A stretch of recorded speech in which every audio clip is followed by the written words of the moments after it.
Ilang sakahan sa Pampanga apektado ng peste at labis na init ng panahon. Sundan sa report.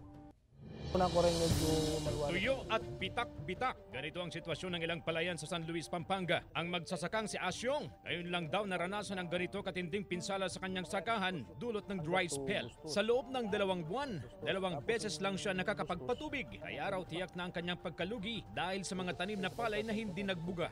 Hindi po talagang ito, pag hindi ko nasolusyonan ito, mapupunta po sa wala. Nakamahal po ng mga binhi ngayon, tsaka mga herbicide. Sa San Simon, inatake naman ng mga brown plant hopper ang mga palayan.